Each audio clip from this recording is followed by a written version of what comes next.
दोस्तों, आज हम आपको एक ऐसी कहानी सुनाने वाले हैं जिसे सुनकर आप ईश्वर और ईश्वर के न्याय पर भरोसा करने लगेंगे कि वह कभी दुमात नहीं करता और सभी को एक ही समान समझता है। तो दोस्तों, आपने अक्सर अपने पड़ोसी या आसपास के लोगों को कहते हुए जरूर सुना होगा कि भगवान मेरे साथ ही गलत क्यों करते हैं, क्या भगवान का यही न्याय है। लेकिन वह इंसान अपनी कमियों को नजरअंदाज करके भगवान के न्याय पर उंगली उठाता है। ऐसा करके वह पुण्य तो नहीं कमा पाता, लेकिन भगवान पर भरोसा एवं आस्था रखना बंद कर देता है। आज आप जानेंगे कि एक मछली मारने वाले मछुआरे को बुद्ध ने क्यों मना किया मछली मारने के लिए। यह बुद्ध के समय की बात है, जब इस पृथ्वी पर बुद्ध हुआ करते थे। तभी एक दिन बुद्ध एक रास्ते में अपने शिष्य के साथ भ्रमण करते हुए जा रहे थे। गुरुजी को ज्यादा इधर उधर की बातें करना पसंद नहीं था। कम बोलना और शांतिपूर्वक अपना कर्म करना ही गुरु को प्रिय था। परंतु शिष्य बहुत चपल था। उसे हमेशा इधर उधर की बातें ही सूझती रहती थीं और उसे दूसरों की बातों में बड़ा ही आनंद आता था। गौतम बुद्ध और उनका शिष्य चलते चलते जब वो एक तालाब से होकर गुजर रहे थे, तो उन्होंने देखा कि एक धीवर नदी में जाल डाले हुए हैं। शिष्य यह सब देखकर वहीं पर खड़ा हो गया और धीवर को अहिंसा परमो धर्म का उपदेश देने लगा। लेकिन धीवर कहाँ समझने वाला था।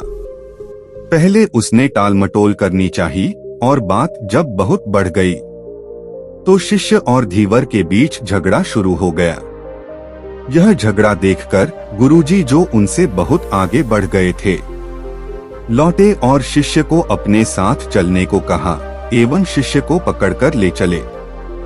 गुरुजी ने अपने शिष्य से कहा, बेटा, हम जैसे साधुओं का काम सिर्फ समझाना है, लेकिन ईश्वर ने हमें दंड देने के लिए धरती पर नहीं भेजा है। शिष्य ने पूछा, महाराज को न तो बहुत से दंडों के बारे में पता है और न ही हमारे राज्य के राजा बहुतों को दंड देते हैं, तो आखिर इसको दंड कौन देगा। शिष्य की इस बात का जवाब देते हुए गुरुजी ने कहा, बेटा, तुम निश्चिंत रहो, इसे भी दंड देने वाली एक अलौकिक शक्ति इस दुनिया में मौजूद है, जिसकी पहुंच सभी जगह है। ईश्वर की दृष्टि सब तरफ है और वो सब जगह पहुंच जाते हैं। इसलिए अभी तुम चलो, इस झगड़े में पड़ना गलत होगा, इसलिए इस झगड़े से दूर रहो। शिष्य गुरुजी की बात सुनकर संतुष्ट हो गया और उनके साथ चल दिया। इस बात को ठीक 2 वर्ष ही बीते थे कि एक दिन गुरुजी और शिष्य दोनों उसी तालाब से होकर गुजर रहे थे। शिष्य भी अब 2 साल पहले की वह धीवर वाली घटना भूल चुका था। उन्होंने उसी तालाब के पास देखा कि एक चुटियल सांप बहुत कष्ट में था। उसे हजारों चींटियां नोच नोच कर खा रही थीं। शिष्य ने यह दृश्य देखा और उससे रहा नहीं गया और दया से उसका हृदय पिघल गया था। वह सर्प को चींटियों से बचाने के लिए जाने ही वाला था कि गुरुजी ने उसके हाथ पकड़ लिए और उसे जाने से मना करते हुए कहा, बेटा, इसे अपने कर्मों का फल भोगने दो। यदि अभी तुमने इसे रोकना चाहा, तो इस बेचारे को फिर से दूसरे जन्म में यह दुर्हक भोगने होंगे, क्योंकि कर्म का फल अवश्य ही भोगना पड़ता है। शिष्य ने गुरुजी से पूछा, गुरुजी, इसने कौन सा कर्म किया है जो इस दुर्दशा में यह फंसा है।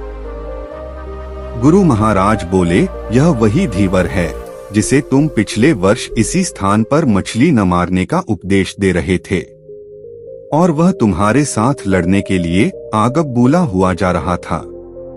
वे मछलियां ही चींटी हैं जो इसे नोच नोच कर खा रही हैं। यह सुनते ही बड़े आश्चर्य से शिष्य ने कहा, गुरुजी, यह तो बड़ा ही विचित्र न्याय है। गुरुजी ने कहा, बेटा, इसी लोक में स्वर्ग नरक के सारे दृश्य मौजूद हैं। हर क्षण तुम्हें ईश्वर के न्याय के नमूने देखने को मिल सकते हैं।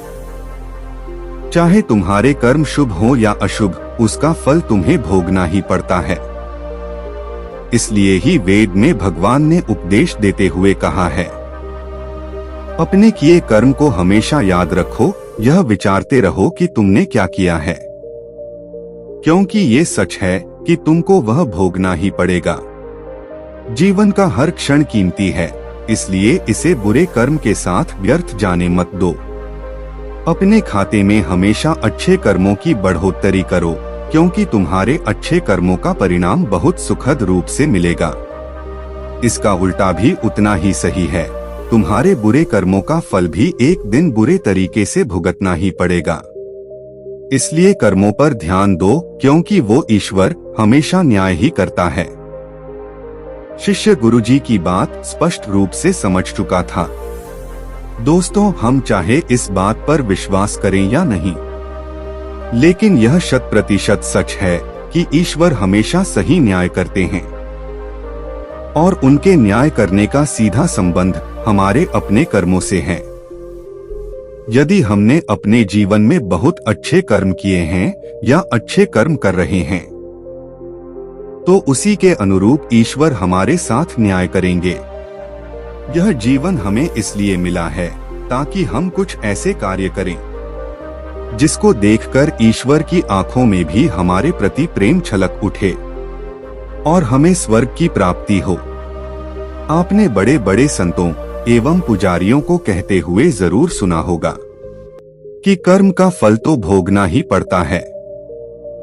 आप जैसा कर्म करेंगे, आपको फल भी वैसा ही मिलेगा। दोस्तों, अगर आपको इस कहानी से आपको थोड़ा सा भी ज्ञान मिला हो तो वीडियो को ज्यादा से ज्यादा लाइक करें और अपने दोस्तों या प्रियजनों तक शेयर जरूर करें, ताकि वह भी अपने कर्मों के बारे में समझ जाएं और अच्छी राह पर चल पड़े।